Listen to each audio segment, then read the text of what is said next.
Kabanata 631. Masiglang bati ni Martin kay Sebastian pagdating niya. Pinapasok niya si Sebastian sa sala at inutusan ang kasambahay na ihanda ang mga inumin. Pagkatapos ay banayad na nagtanong si Martin tungkol sa kanyang background. Ngunit binanggit lamang ni Sebastian ang pagkawala ng memorya, na tumugma sa mga natuklasan ni Martin. Nang maglaon, sinabi ni Martin kay Heather na ipakita si Sebastian sa paligid ng Knott Estate. Ang ari-arian ay aesthetically dinisenyo. Itinampok nito ang isang malaking hardin na puno ng mga makukulay na bulaklak sa buong pamumulaklak. Mabango ang hangin na may halong halimuyak ng bulaklak, na lumikha ng kaaya-aya at halos nakakalasing na kapaligiran. Si Heather ay hindi pangkaraniwang mapagmahal. Pinagsalikop niya ang braso nito at binati siya. Pagkatapos, tinanong niya, "Nga pala, anong antas ang iyong cultivation base?" "Isa akong early stage warrior," sagot hiya. Inilihim ni Sebastian ang kanyang cultivation base dahil hindi siya interesado sa kanya. Naisip niya na mas magiging attached siya kung malalaman niya ang kanyang aktwal na lakas. "Wow! Ang galing mo," humahangang sabi ni Heather. Sa totoo lang, wala siyang ibang ginawa kundi ang paghamak sa kanya. Mas matanda siya sa kanya ng 10 taon, at isa na siyang middle stage warrior. Ang cultivation base ko ay hindi kasing taas ng sayo," mahinhin niyang sabi. Sumagot siya, "Ngunit iba ka. Bilang isang karaniwang tao na walang mapagkukunan, ang pag-abot sa warrior realm ng mag-isa ay kahanga-hanga. Ipapakita ko sa iyo ang kwarto ko. Marami akong kayamanan na nakatago doon. Hindi na siguro. Hindi mabuti na pumasok ako sa kwarto mo," sabi ni Sebastian. "Ako ang fiancé mo. Lahat ng bagay na akin ay sayo, kaya walang dahilan para ito ay hindi nararapat." Tara na. Hinayla ni Heather si Sebastian papasok sa kwarto niya. Ang kanyang silid ay maluwag at maaliwalas, na may mahina, kaaya-ayang halimuyak na ginawa itong kaakit-akit. Dinala siya nito sa kanyang kama at ipinulupot ang kanyang mga braso sa kanyang leeg. "Sebastian, sa tingin mo ba maganda ako?" tanong niya. "Oo. Ang ganda mo." Lumunok siya ng katutubo. Siya ay kilala bilang ang pinakamagandang babae sa Holton, at hindi ito isang titulo na ibinigay niya sa kanyang sarili. Kung ito ay ang kanyang figure o ang kanyang hitsura, siya ay walang kamali-mali. Tumagilid si Heather at gustong halikan ang labi ni Sebastian, ngunit tinulak niya ito palayo. Sa pagmamadali niya, hindi sinasadyang damaykit ang kamay niya sa isang lugar na malambot. Gayunpaman, ang sensasyon ay hindi inaasahang kaaya-aya. Nagulat siya at mabilis na binawi ang kamay niya. "Pasensya na. Hindi ko sinasadya." Namula siya at sumagot, "Hindi mo kailangang humingi ng tawad. Sayo na ako ngayon. Pwede mong gawin ang anumang gusto mo." Ang kanyang mga salita ay malinaw na nagpapahiwatig na siya ay nagpapahiwatig sa kanya na kumilos. Sapat na ang karanasan ni Sebastian upang maunawaan ang kahulugan ni Heather. Nakaramdam siya ng panandaliang atraksyon, ngunit mabilis siyang nakaramdam ng hiya sa sarili. Siya ay 17 taong gulang lamang, kaya paano niya naiisip ang tungkol sa kanya? "Ms. Knott, hindi mo ba ipapakita sa akin ang kayamanan? Nasaan na?" Mabilis niyang iniba ang usapan dahil natatakot siyang baka kumilos siya ng hindi nararapat. "Ipikit mo muna ang mga mata mo," sabi niya. Pumikit si Sebastian. Hindi siya nag-aalala sa pag-atake sa kanya ni Heather. Kanyang cultivation base, hindi niya magagawang saktan siya kahit na nanatili siyang tahimik. "Sige na. Pwede mo nang imulat ang mga mata mo," sabi niya nang may namumulang mukha. Binuksan niya ang kanyang mga mata at agad siyang natigilan. Nakatayo ito ng hiyubot-hubad sa hindi kalayuan sa harapan niya. Ang kanyang curvaceous figure ay sapat na nagpapasigla upang pukawin ang kanyang pagnanasa. Kabanata 632. Hindi inaasahan ni Sebastian na ganoon kalakas ang loob ni Heather sa pang-aakit sa kanya. Wala pang 3 araw silang magkakilala at 1 araw lang silang magkasama. Ngunit narito siya, dinadala siya sa kanyang silid at naghuhubad. Ito ay maliwanag na siya ay nag-aalok ng kanyang sarili sa kanya. Natuwa si Heather nang makita ang nakatulala na tingin ni Sebastian. Ipinagmamalaki niya ang kanyang figure at hitsura. Sa kabila noon, mahiyain pa rin siya dahil isa siyang walang asawa. Ngunit ang mahiyaing kilos na iyon ay lalo lamang siyang nakakaakit. Kahit sinong lalaki ay matutokso, at si Sebastian ay walang kaitaliwasan. Sa sandaling iyon, nakaramdam siya ng matinding pagnanasa na pumaibabaw sa kanya at kumilos ayon sa kanyang pagnanasa. Ngunit huminga siya ng malalim para pigilan ang kanyang impulses. Hindi niya magawang isagawa ang kanyang nararamdaman sa isang napakabata. Ms. Not, anong ginagawa mo? Bilisan mo magbihis ka. Mabilis niyang iniwas ang tingin. Gayunpaman, nilapitan siya ni Heather at niyakap ang kanyang ulo. Ang init at lambot ng kanyang katawan ay muling nagpasiklab sa pagnanasang pilit na pinipigilan ni Sebastian. Katutubo niya itong inihiga sa kama at inabot ito para sunggaban siya. Nanigas agad ang katawan niya. Bagamat inihanda na niya ang sarili, nakaramdam pa rin siya ng takot habang papalapit ang sandali. Sa kabila noon, hindi umaatres si Heather. Handa siyang isuko ang kanyang pagiging inosente para magamit ang talento ni Sebastian. Habang naghahanda siya sa inaakala niyang susunod na mangyayari, binitawan siya nito at tumayo para umalis. Hanggang dyan ka na lang. Sigaw niya. Sebastian, ano ang ibig sabihin nito? Ms. Not, hindi ito tama, sabi niya. Anong ibig mong sabihin? Engaged na tayo. Bakit masyado kang konserbatibo? Sabi ni Heather. Hindi ako konserbatibo. Kaso lang masyado kang maliit, tugon ni Sebastian. Masyadong maliit. Agad niyang sinubo ang kanyang dibdib. Sa tingin mo napakaliit ko. Tingnan mo lang. Ang ibig kong sabihin yung edad mo. 17 ka pa lang. Hindi ko kayang gawin to, paliwanag niya. Hindi nakaimik si Heather. Seryoso. Ang daming nag-aasawa around 17. Pati mga babaeng kasing edad ko ay naging nanay. Ms. Not, sa tingin ko hindi pa rin ito tama. Tsaka maggagabi na. Dapat bumalik na ako sa sekta, sabi ni Sebastian habang papunta sa pinto. Tigil. Hindi ka pwedeng umalis. Niyakap siya nito mula sa likuran. Pagpapatuloy niya, ginawa ko na ang lahat. Paano ka magiging walang malasakit? Ano pa ba ang magagawa ko? Hindi ba ako kaakit-akit, o ang aking figure ay hindi naaayon sa iyong mga pamantayan? Hindi. Ang ganda mo, at ang ganda ng figure mo.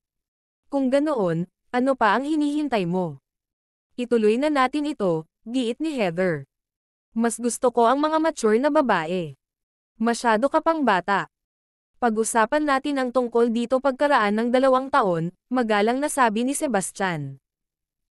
Naisip niya na hindi siya magtatagal sa Core Island, kaya ginamit niya ito bilang isang paraan upang maantala ang mga bagay. Napagdaanan na sana niya ito at umalis.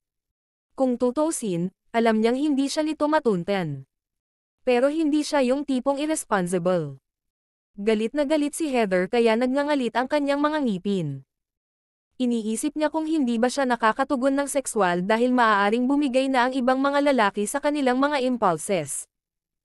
Sa huli, nagpasya siyang huwag ng idiin pa, nagbihis, at lumabas ng silid. Ms. Not, gabi na. Dapat na akong bumalik sa sek ko, sabi ni Sebastian. Huwag ka munang umalis. Kumain ka muna ng hapunan at samahan mo muna ako, sabi ni Heather. Kabanata 633. Nahirapan si Sebastian na tanggihan ang malambing na pag-uugali ni Heather. Nang gabing iyon, naghanda si Martin ng isa pang marangyang handaan. Sa pagkakataong ito, kasama nito ang isang panggamot na alak na ginawa mula sa isang siglong gulang na ice silkworm, na kilala upang mapahusay ang base ng paglilinang ng isang tao.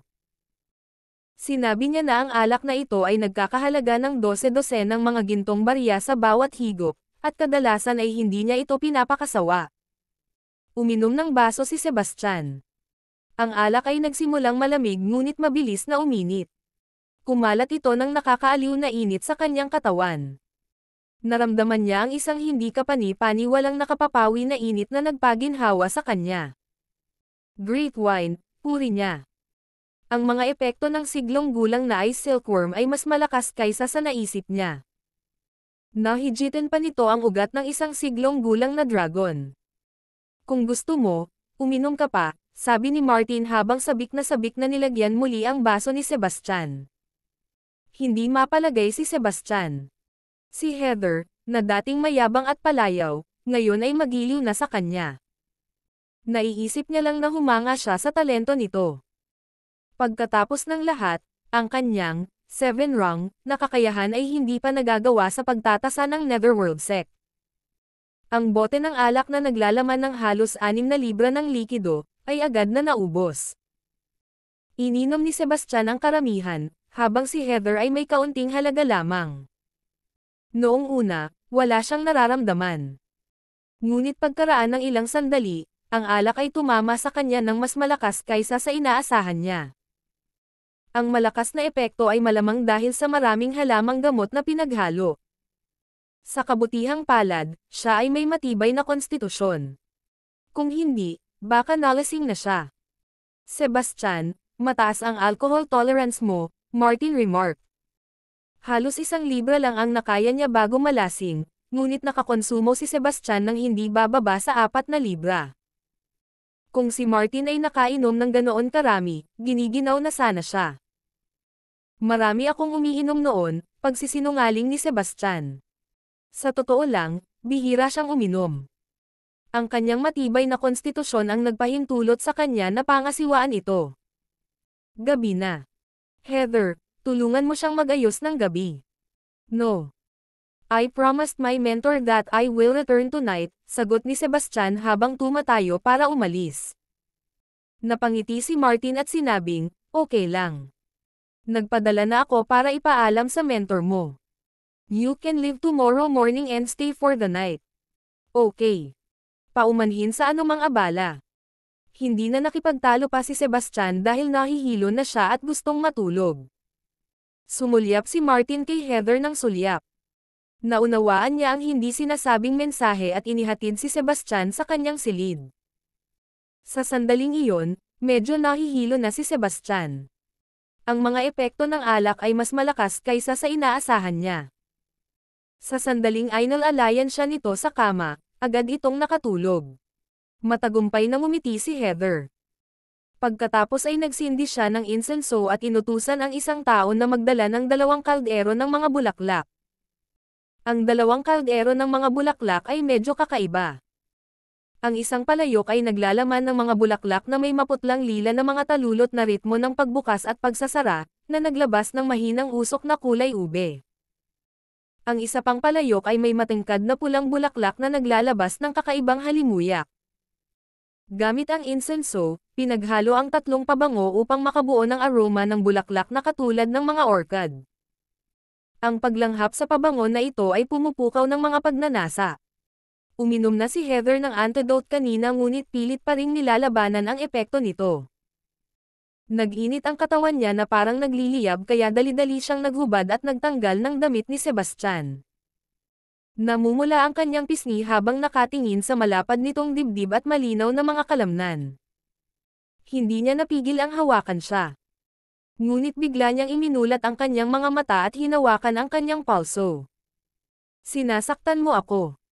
Nagulat siya dahil inaasahan niyang mananatili itong walang malay nang hindi bababa sa 2 oras.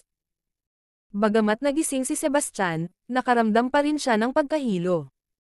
Ang pagkakita kay Heather na sobrang lapit ay naging dahilan ng pagdaloy ng kanyang dugo. Bigla niya itong hinayla palapit sa kanya, at napabuntong hininga ito sa gulat nang mapunta ito sa ibabaw niya. Tapos, gamulong-gulong siya. Kabanata 634. Naghanda si Heather ng 3 tila ordinaryong substance. Ngunit kapag pinagsama, lumikha sila ng isang malakas na aphrodisiac. Gaano man kasulong ang cultivation base ng isang tao, hindi nila mapaglabanan ang mga epekto. Tanging isang malakas na aphrodisiac. Gaano man kasulong ang cultivation base ng isang tao, hindi nila mapaglabanan ang mga epekto. Tanging isang napakatinding kombinasyon ng aktibo at passive na enerhiya ang maaaring neutralisahin ito. Ito ay isang kritikal na aspeto ng ipinagbabawal na pamamaraan. Inakala niya na matagal matulog si Sebastian at magkakaroon siya ng maraming oras para maghanda. Gayunpaman, natigilan siya ng magising ito ng mas maaga kaysa sa inaasahan. Bago pa siya makapag-react ay naunahan na siya nito. Pagkatapos, agresibo niyang sinunggaban at kinagat siya. Sa sandaling iyon, si Sebastian ay parang isang gutom na lobo. Si Heather ay natakot sa kanyang mabaliw na pag-uugali at natakot na baka lamunin siya nito. Kahit alam niya ang kanyang ginagawa, hindi niya mapigilan ang sarili. Napakatindi ng epekto ng droga na pakiramdam niya ay sisabog siya kapag hindi niya ilalabas ang nakatagong pagnanasa. Dahil sa matinding dagnanasang ito, kumilos siya ng walang pagpipigil. Ang lakas ni Sebastian ay lumampas sa inaasahan ni Heather. Para siyang maliit na bangka sa maalon na dagat. Sa sandaling iyon, tila wala siyang lakas laban sa mga tidal wave ng kanyang pagnanasa. Makalipas ang halos 10 minuto, nagsimula siyang kumalma. Pagkatapos, binigkas niya ang incantation para paganahin ang ipinagbabawal na pamamaraan. Naramdaman ni Sebastian na may mali at naramdaman niyang nauubos ang kanyang enerhiya. Sa sandaling naunawaan niya ang nangyayari, agad niyang ginamit ang kanyang pamamaraan ng paglilinang upang pigilan ang pagkawala ng kanyang espiritual na enerhiya. Gayunpaman, isang kakaibang puwersa ang nagpatuloy sa paghigop ng kanyang enerhiya, bagaman sa halos hindi gaanong bilis para sa kanya. Ang proseso ay tumagal ng mahigit 1 oras, kung saan nawala ang halos 1,000 bahagi ng kanyang espiritual na enerhiya. Bagamat maliit para sa kanya ang pagkawalang ito, mahalaga ito para sa isang mandirigma. Sa kabaligtaran, ginamit ni Heather ang enerhiyang ito para makalampas ang kanyang cultivation base sa advanced level warrior. Naramdaman ni Sebastian na nagsisimulang umagos ang kanyang dugo, ngunit mabilis niyang nakontrol ang pagkawala sa maliit na halaga.